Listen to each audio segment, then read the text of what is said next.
Good morning friends, मैं देवेंद्र त्रिपाठी। आज मैं टेंस के एग्जाम्पल के बारे में बात करूंगा। टेंस के पहले वीडियो में मैंने सिर्फ टेंस याद करने का सबसे आसान तरीका बताया है। आज मैं बताऊंगा कि कौन सा सहायक क्रिया किस कर्ता के साथ में करना है, मतलब कि किस सब्जेक्ट में आपको करना है और कैसे करना है। आइए देखते हैं। देखिए, मैंने यहाँ पे सब्जेक्ट लिख दिया है। यहाँ पे इंडेफिनिट, कॉन्टिन्यूअस, परफेक्ट और परफेक्ट कॉन्टिन्यूअस, ये तीनों टेंसों के चार चार भाग होते हैं यही। तो पहले हम इंडेफिनिट की बात करेंगे। चलिए बात करते हैं। और इससे पहले मैं साधारण वाक्य यानी प्रेजेंट इंडेफिनिट और पास्ट इंडेफिनिट के साधारण वाक्य की बात कर लेता हूँ। प्रेजेंट इंडेफिनिट में क्या करना है कि अगर प्रेजेंट इंडेफिनिट में थर्ड कर्ता एक वचन, मतलब कि साधारण वाक्य में थर्ड कर्ता एक वचन है। यहाँ पर मैंने थर्ड कर्ता एक वचन लिख दिया है, ही सी इट, दुनिया का कोई नाम है जो अकेला हूँ। तो इसके साथ में आपको मेन वर्ब में यस या ई एस जोड़ देना है, लेकिन वाक्य साधारण होना चाहिए। और बाकी किसी के साथ में आपको कुछ भी नहीं जोड़ना है। अगर पास्ट इंडेफिनिट का साधारण वाक्य है तो आपको सभी कर्ताओं के साथ मेन वर्ब में सेकंड फॉर्म लगाना है। आइए बात करते हैं सहायक क्रिया की। अब चलिए पहले हम यहाँ पे फ्यूचर से बात करते हैं, क्योंकि आपको ज़्यादा आसानी होगी। देखिए, चलिए हम प्रेजेंट की बात करें। देखिए, प्रेजेंट में क्या करना है कि प्रेजेंट में थर्ड कर्ता एक वचन, मतलब कि यहाँ पे थर्ड कर्ता एक वचन ऑलरेडी लिखा हुआ है।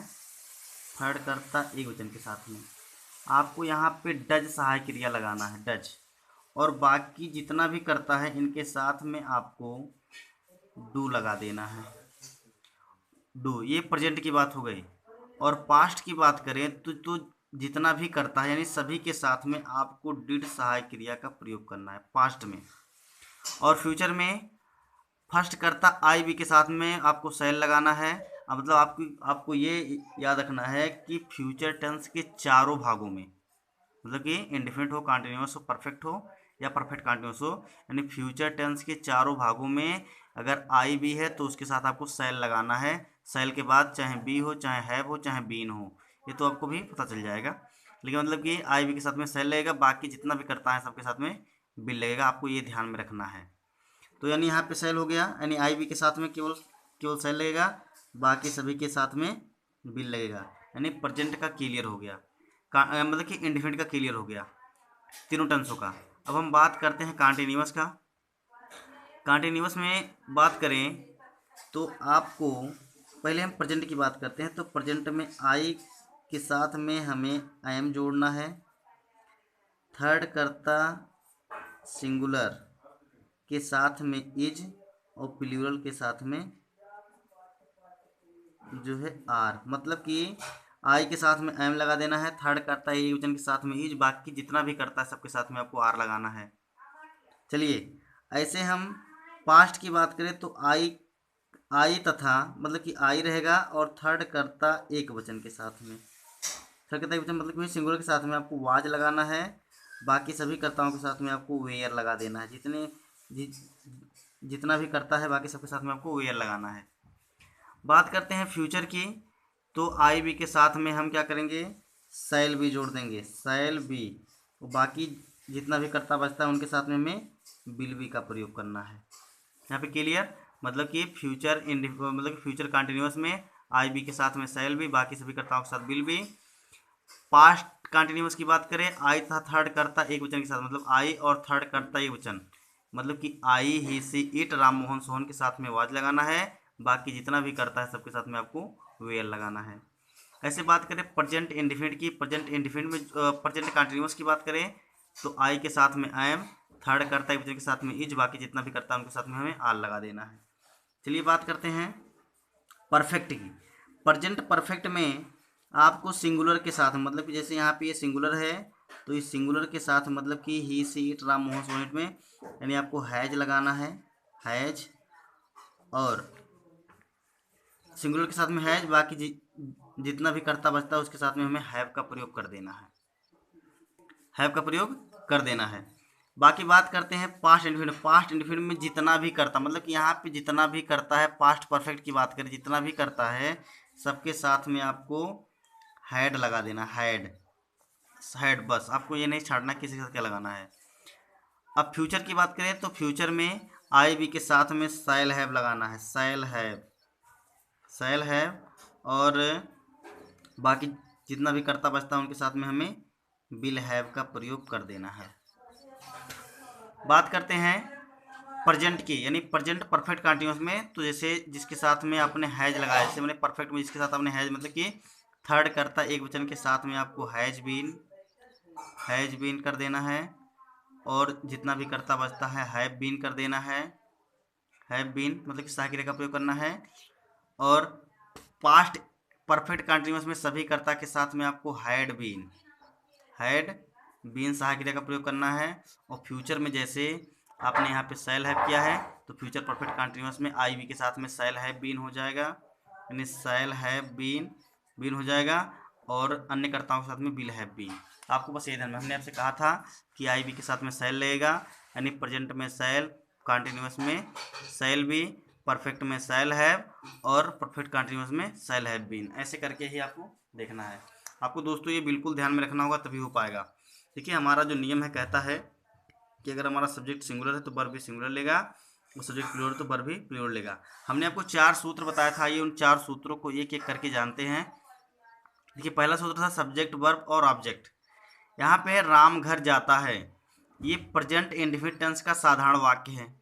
राम घर जाता है, तो राम, हमने से बताया था कि साधारण वाक्य में यस या यस जोड़ना थर्ड कर्ता में, तो यहाँ पे राम जो है थर्ड कर्ता एक वचन है, यानी राम। सबसे पहले हमने क्या लिखा, सब्जेक्ट, हमें लिखना वर्ब, यानी गो माने क्या होता है जाना, लेकिन नियमानुसार आपको यस या यस जोड़ना है, तो goes to house, Ram goes to house. ध्यान दीजिए यहाँ पे राम गोज टू हाउस हो गया, लेकिन अगर यहाँ पे था होता, अगर मैंने यहाँ पे था लिखा यानी राम घर जाता था, तो ये पास्ट इंडिफिनिट होता है, यानी राम घर जाता है प्रेजेंट इंडिफिनिट, और राम घर जाता था पास्ट इंडिफिनिट, तो यहाँ इस गोज के स्थान पे वेंट हो जाता, क्योंकि आपको सेकंड फॉर्म को यानी राम वेंट टू हाउस। ठीक है, फिर यहाँ बात करते हैं मैं किताब पढ़ता हूँ, आई रीड बुक, मैं किताब पढ़ता हूँ, आई रीड बुक या आई रीड द बुक आप कर सकते, कोई दिक्कत नहीं है, आई रीड बुक। अगर यहाँ पे था होता आई रीड बुक, तब भी वही बनता, क्योंकि रीड का सेकंड फॉर्म वही होता है।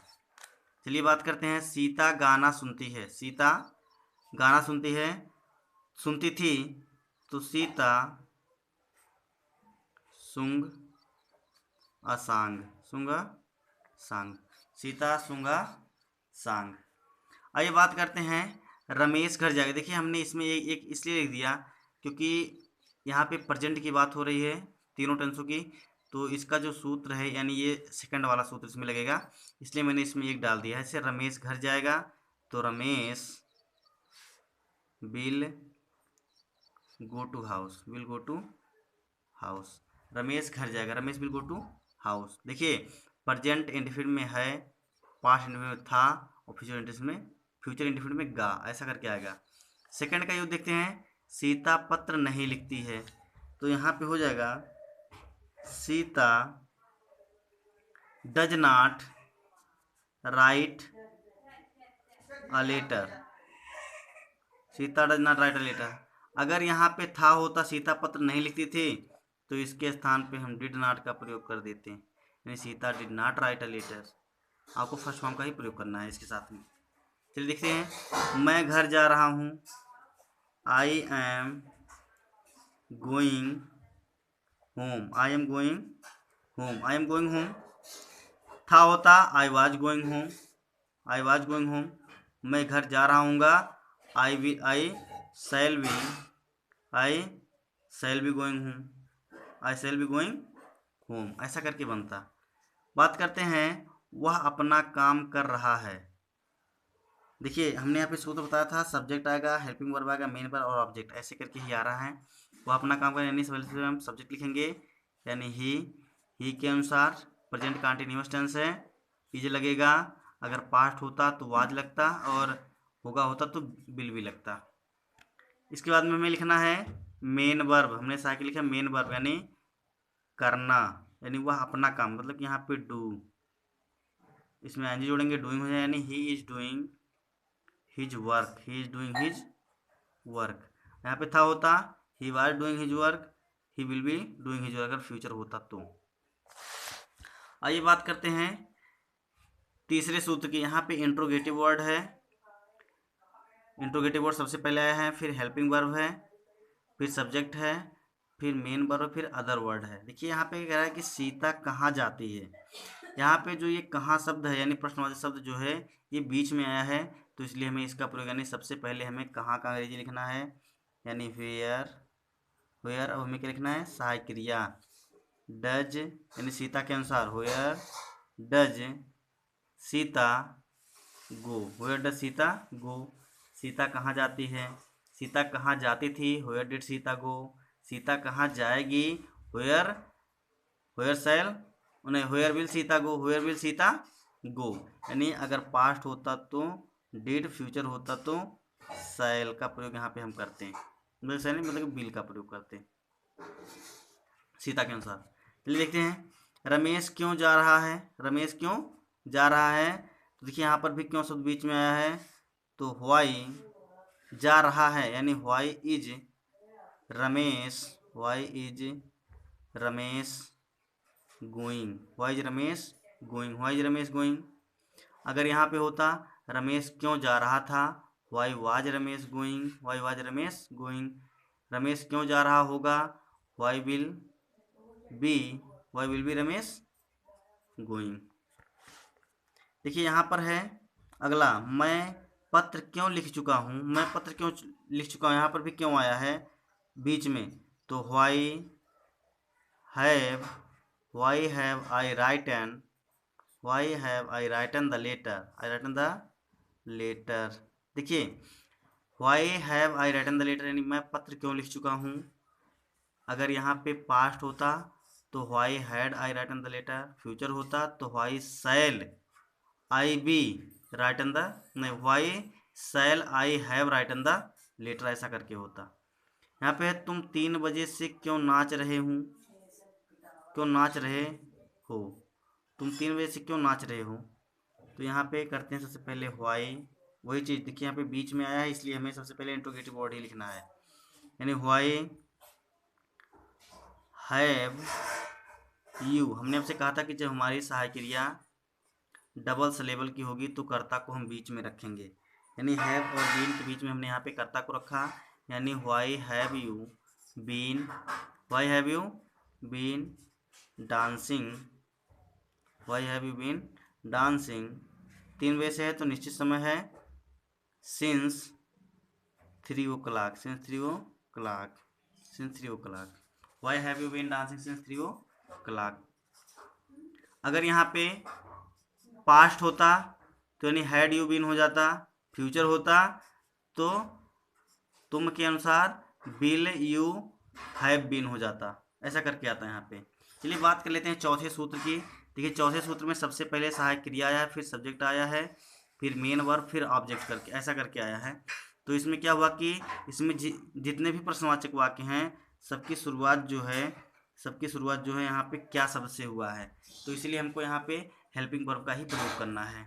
जैसे क्या तुम मुझे जानते हो, do you know me, do you know me, क्या तुम्हें जानते हो, यानी सबसे पहले मैंने सब्जेक्ट लिखा, सबसे पहले मैंने सहायक क्रिया, फिर सब्जेक्ट, फिर मेन वर्ब, फिर ऑब्जेक्ट। हमने यहाँ पे क्या तुम्हें जानते हो, डू यू नो मी।